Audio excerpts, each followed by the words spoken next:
नई पीढ़ी, दिल छू लेने वाली कहानी। किरण बारात से जल्दी ही अपने घर लौट चुकी थी। एक तो घर पर उसकी सासू माँ पूरी तरह से बिस्तर पर पड़ी हुई थी, दूसरी उसे अपनी बहू का गृह प्रवेश कराना था। उसे इसकी तैयारियां भी करनी थी, इसलिए उसने अपनी देवरानी और बाकी लोगों को कह रखा था कि बहू पीहू की विदाई जब हो जाए तो उसे खबर कर दी जाए। किरण थोड़ी चिंतित भी थी, कारण था उसका बड़ा बेटा राघव अपनी पसंद से शादी कर रहा था। काफी दिनों से, लगभग स्कूल के समय से दोनों में दोस्ती थी। पढ़ाई के बाद नौकरी भी लग गई, लेकिन राघव की पसंद बरकरार रही। उसने किरण से बहुत गुहार भी किया था, लेकिन काफी दिनों तक टाल मटोल करने के बाद किरण ने आखिरकार हाँ कह ही दी। राघव घर का बड़ा पोता था, इसलिए परिवार में सभी को इंतजार था कि वह परिवार की मर्जी से शादी करेगा। लेकिन राघव की जिद और बढ़ती उम्र ने सबके मुंह पर ताला लगा दिया था। कहीं ना कहीं इस बात के लिए भी पूरे घर में किरण को ही जिम्मेदार माना जा रहा था। उसने राघव को अच्छी परवरिश नहीं दी है। जैसे ही पीहू की विदाई हुई, किरण की देवरानी सरिता ने फोन कर किरण को खबर कर दिया, पीहू की विदाई हो चुकी है, बहू 1 घंटे तक घर पहुंच जाएगी। ठीक है, किरण ने कहा। फिर अपने घर के सभी नौकरों को सजावट का सामान ठीक करने के लिए कहने लगी। बाबू, फूलों की झालर ठीक कर दो। चंदा, बेटे बहू का कमरा ठीक कर दो, वहाँ फूलों वाली चादर बिछा देना। गुलाब और चमेली की बेल अच्छे से लगा दो। आज की रात बेटे बहू की पहली रात होगी, तो उनका कमरा फूलों से महकना चाहिए। सारी तैयारी करने के बाद किरण अपनी सासू माँ के कमरे में गई। वह लेटी हुई माला फेर रही थी। अम्मा, आपकी पोताऊ आ रहे हैं। आपकी दिली इच्छा थी ना। देखिए, आपका सपना पूरा हो गया। परंतु सासू माँ ने कोई जवाब नहीं दिया।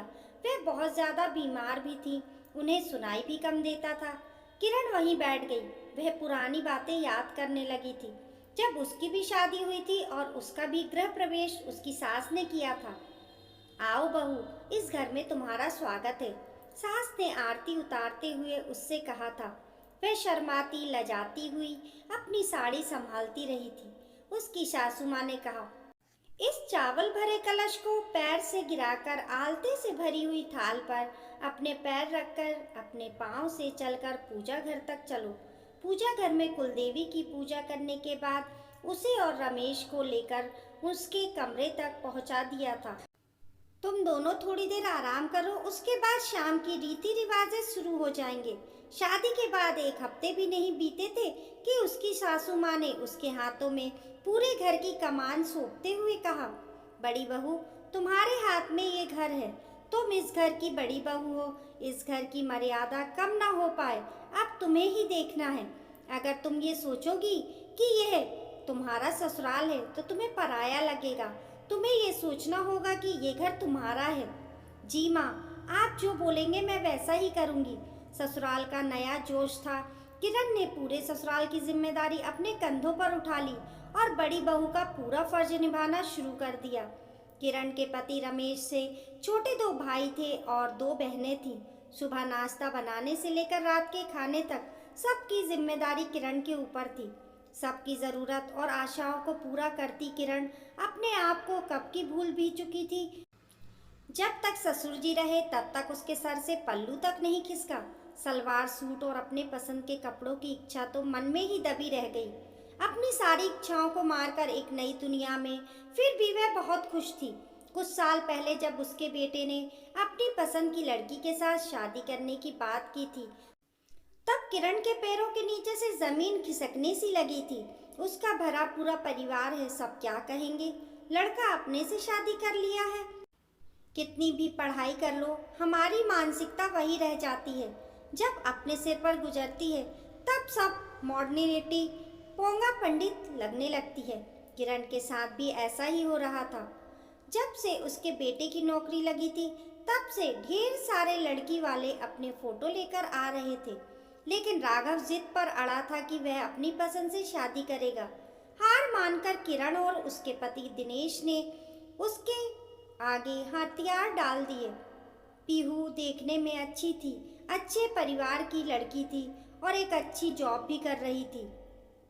पर सभी को एक ही डर लग रहा था कि आजकल की मॉडर्न लड़की और प्रेम विवाह वह इस घर में निभा पाएगी या नहीं। लेकिन दिनेश ने किरण को संभालते हुए कहा, किरण, समय के साथ कुछ बदलाव करना पड़ता है।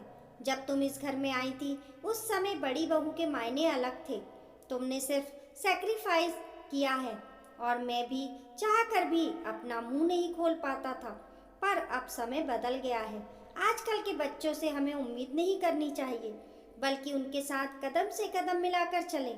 तभी गाड़ी की हॉर्न सुनाई देने लगी और साथ में सरिता का फोन गुनगुनाने लगा। दीदी, बस 5 मिनट में हम लोग पहुंचने वाले हैं। किरण ने चंदा को आवाज देकर कहा, चंदा, आरती की थाली लेकर आओ। किरण आरती की थाल लेकर पीहू की आरती उतारी, फिर सगुन के पानी डालकर उसके पैर धुलाए। उसने भी दरवाजे पर चावल से भरा हुआ कलश रखा और कहा, इसे अपने पैरों से गिराकर आलते की थाल में पैर रखकर अंदर आओ। पूजा घर में कुलदेवी की पूजा करने के बाद किरण ने बेटा बहू को उनके कमरे में पहुंचा दिया। वाह मॉम, आपने मेरा कमरा कितने अच्छे से डेकोरेट किया है। I love it. Thank you very much. Peehu Kiran के गले से लिपटकर बोली। किरण एक पल के लिए अवाक रह गई, लेकिन फिर मुस्कुराने लगी। उसने पीहू से कहा, बेटी, तुम्हें पसंद आया? यस मॉम, बहुत ज्यादा ही। पीहू अपने बेड पर बैठते हुए बोली, मॉम, राघव ने मुझे बताया है कि आप हमारे हनीमून के लिए लॉन्ग डिस्टेंस प्लान किया है। Thank you very much. मैं अपने हनीमून के लिए बहुत अच्छे ड्रेस लेकर आई हूँ। आपको दिखाऊं? देखिए ना। उसने अपने सूटकेस को खोलकर सारे कपड़े अपने बिस्तर पर बिखेर दिए और उन्हें उठाकर दिखाने लगी। देखिए, ये मेरे नाइट सूट, ये स्विमिंग सूट है, ये शॉर्ट टॉप, वन पीस। ना जाने कितने कपड़े उसके बिस्तर पर पड़े हुए थे। है ना सुंदर? पीहू के गाल गुलाबी हो रहे थे। आने वाले समय को लेकर उत्साह उसके चेहरे से दिख रहा था। किरण 2 मिनट तक तो चुप रही। उसे गुस्सा भी आया।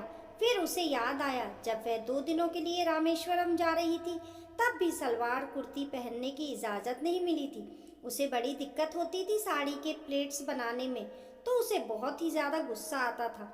अपने दिन याद कर उसका गुस्सा काफूर हो गया था। उसने पीहू के सिर पर हाथ फेरते हुए कहा, अच्छे हैं ड्रेसेस, सुंदर हैं। जब घूमने जाओगी तो मुझे चुपके से सारे फोटो व्हाट्सएप पर कर देना। यस मॉम, आफ्टर जो आपने हमारे प्यार को शादी के लिए गो हेड दे दिया। Thank you mom, always I be grateful to you. It's okay, Kiran ने आगे कहा। पीहू, तुम इस घर की बड़ी बहू हो, अब शादी हो गई है, अपनी जिम्मेदारी समझो। इस घर के सभी परिवार के लोगों की इज्जत करना तुम्हारा काम है। किसी को शिकायत का मौका नहीं मिले। Yes mom, I know. मैंने आफ्टर ऑल राघव से प्यार किया है और शादी की है, तो फिर उसका घर मेरा ही घर होगा ना। और आप उसकी मॉम हैं तो मेरी भी मॉम है। आप प्लीज़ बिल्कुल फिक्र मत कीजिए, मैं आपको शिकायत का मौका कभी भी नहीं दूंगी।